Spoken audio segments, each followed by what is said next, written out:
Welcome to Buckeyes Tomorrow Morning for Friday, October 7th. I'm your host, Tom Orr. The Michigan State game is tomorrow, the game against Michigan in 50 days. With that game now just a day away, we're going to be taking a look today at some of the schematic storylines Ross Fulton has been following at BuckeyeHuddle.com. Ross is my guest again this morning. Ross, thanks for being here. Happy to do it, Tom. So we're going to hit on a few things for the Rutgers game before we move on to Michigan State, and we can start with one of the few big plays in the game for the Ohio State offense. They scored a lot of points, did not have a lot of real explosive 50-plus yard plays. So let's talk about the 70-yard touchdown for Miyan Williams. You've talked a bunch already this season about how they're trying to break tendencies to just be less predictable on offense, and they did it on that play. So can you explain what they did and why it worked? Yeah, in practice, specifically, they're trying to be less predictable, in particular from like pistol and under center, where they're somewhat limited in their playbook. So, that play happened from the pistol, where they are very much a wide zone or stretch heavy team. Their number one, their base run play is wide zone. Their number two run play is probably duo. And so they're kind of marrying them together. So for that play, for instance, they were in pistol, they started with Williams on a stretch track, but he did a counter step, came back the other way. And so what it turned into was duo away from, the initial, what looked like stretch action. And so you get, on duo, we've talked about before, is it's essentially down blocks. It's power without a pulling guard. So everyone's blocking down. You're creating double teams and pushing back away from the play. And so that counter naturally gives you, when defenses are facing you, especially if you're Ohio State pistol, and they see that action, they think like, here comes stretch again. And so you're already getting lateral movement from the defense, and now those down blocks become really effective. And so that was a play they haven't showed before, but in a few instances, they are trying to marry those two plays together. And, they use wind back before, we've talked about as well. And so you do see them trying to break tendencies based on formation and tight end and halfback alignment, and do a better job of that compared to last year.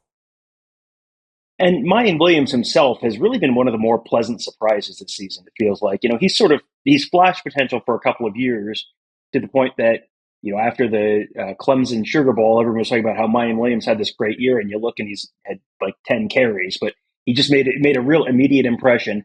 And you've sort of seen flashes of that, but it really kind of feels like it's really finally coming together for him this year. So what is it that makes him so effective as a runner right now? Is that a schematic thing? Is that just he's a good fit for what they're trying to do, on the offense? Is it just he's gotten better as a player? What has made him so effective this year?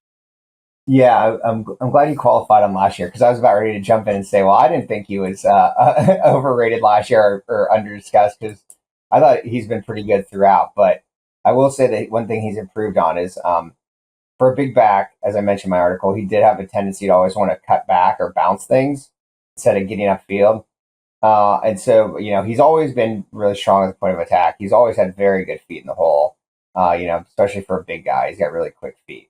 And so now, but he's using those now to, plant and cut up field versus trying to bounce everything. Obviously, he did have the one cut back where he basically reversed field, and he had CJ Stroud out throwing him a block. So he can still do that. But he's much more getting up field, and he has good vision. And the way he hits the hole, he just tends to not get hit directly head on. He's pretty shifty for being a big guy. And so when you put all that together, he's very consistent at keeping them ahead of schedule. Like you see that in short yardage where he gets first downs. You see that, he'll turn, Brian Day always likes to use the, block for 2, you get 4. If it's blocked for 4, you get 6. Like he's very effective at that. And then, people talk about him not being a big play back, but yet he keeps being the running back who's breaking big plays for Ohio State. Yeah, he has turned into, it feels like, they without Travion Henderson, they really have not missed a beat at times this fall. It sounds like Henderson is probably going to be back this weekend. We'll find out for sure on Saturday, but so they have not really missed a whole lot without Travion Henderson there, which I think is probably something people would have been a little bit surprised about at the beginning of the year. Something else people were probably a little surprised about was CJ Stroud's performance against Rutgers, where he just, it wasn't his best statistical performance of the year. After the game, Boy, there was a lot of attention on Greg Schiano's press conference after the game, but one of the things that went a little bit more under the radar was how he talked about the fact that they knew they needed to get more pressure on Stroud. That, watching him on film, it just looked like 7-on-7 because he had just forever and a day to stand back in the pocket and pick defenses apart. So, what did Rutgers do schematically to kind of get after him, get a little more pressure on him, and make life a little more difficult for CJ Stroud? Yeah, well, it was.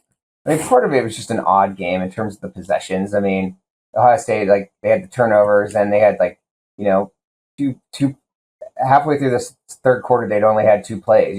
He Stroud threw the interception on the first, and Williams has a 7-yard run. There just weren't a lot of plays, but it was an odd strategy in the sense that, like, usually when you see an opponent's game plan, it presents itself early on, and Rutgers came out playing like a lot of split safety coverage. Like, Day keeps harping on that. I think almost somewhat overstating it, but they did play a lot of like cover 2 and cover 4 concepts early, and then like Ohio State scored 3 straight touchdowns, and they're like, scrap that, and they just started blitzing and playing a bunch of cover 1, like 5 and 6 man pressures. And I mean, I think part of it was my guess is like Ohio State was not expecting them to do that. I heard a stat. I don't know if it was Pro Football Focus. Like, Rutgers' blitz rate in that game was far higher than what it had been thus far this year. And so, the concepts that they were using weren't great against what they were getting from cover 1. Some of the issues in these games is like half the time I feel like Ohio State uses it to put things on film. And so, like, Ohio State uses a ton of multi-tight end looks against Rutgers. Whether it's for the film reason, whether it's partially because Emeka Egbuka has been banged up, they didn't know if they were going to have him, and then they're just running like 2 and 3 man vertical routes, and so they're blitzing 5 and 6, and you're waiting. Everything's like 20 yards downfield developing, and it puts a lot then on those 2 to 3 wide receivers to get open, and without Jackson Smith-Njigba, Ohio State's been decent at that, but at times has not gotten open. And so, there were flat out times where like Stroud just didn't have an open receiver. And, there were very little underneath stuff that it's by definition less efficient to try to throw, 4 verticals and wide cross all game. I mean, that's sort of like what the Raiders did in the 1970s, chucking the ball downfield. So there was a lot of factors, I think, that went into why the game was kind of, I mean, I used the title goofy on my article this week because it was just kind of a weird feeling. Another thing that was a little bit weird was there was, CJ Stroud has been very good pretty consistently all year. And then there was just sort of a stretch right before halftime and right after halftime where it just seemed like he just got a little off kilter for whatever reason. There was a play where he ran out of bounds and took a 12-yard loss instead of throwing the ball away. Now, that one got wiped out by a penalty, so it didn't hurting him. But in that same sequence, he missed G. Scott down the seam for what could have been a touchdown. He threw it to Mitch Rossi, who was covered tightly enough he was getting interfered with on that play, and that ended up being another penalty. And then he threw what might be the single worst pass I've seen him throw right after halftime. It ended up in like quadruple coverage, got picked off on the first play of the second half. He's been so good for the most part this year. So it really jumps out when he has a couple plays in a row that you kind of go, what were you thinking there? So do you chalk some of those isolated issues up to a lack of focus? Is he just getting bored because they're up by 1 million points? Is he pressing? Or was that just when, that period where Rutgers was switching up what they were doing, like you said, and he might have just been a little, not recognizing what he was seeing? What do you attribute that to? Yeah, I think it's more the not recognizing, and I think it's a little bit of pressing probably on that interception. Again, that interception sort of encapsulates some of the issues. Like, Rutgers was in a cover 2 in that situation, so Ohio State ran 3 verticals. So again, deep breaking routes. You think you have 3 over 2, but like Rutgers was carrying all Ohio State's receivers vertically, and like so people point out like, oh well, Cade Stover is wide open underneath. I'm like, yes, except he and the running back were both check releasing, so like they were checking for blitzes first. So like if Stroud would have held the ball, he would have seen that, but he doesn't necessarily know they're going to be in the route. So his options are somewhat limited, but I think they were just a little bit thrown off by some of the coverages. And then again, because of the game flow, like they had so many passing plays inside the like low red zone, which are like difficult to pull off. I mean, that lets a team play cover one or cover zero and use the back line as a 12th defender. And so, some of those plays, like he could have tried to fit into tight windows and, he didn't. I mean, easy to say, like he could have hit the tight end on an outbreaking route, but they kept running sprint out passes with like two receivers, or like the first time they ran a 2-man concept down there, like the two receivers ran into each other. So I think it wasn't just Stroud that was a little off. Again, I think, I don't know, without Jackson the Jigba, Ibuka's been their best receiver, but he's been banged up. I just think there's just some disjointedness, but like, running the football the way they did is certainly going to help their passing game, in particular, like limiting the looks they are getting from defenses.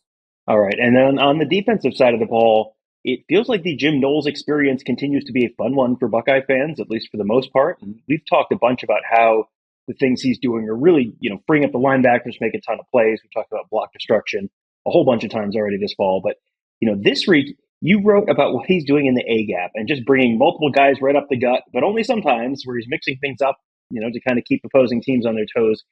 Can you explain that a little bit more and why that's so disruptive for an opposing offense?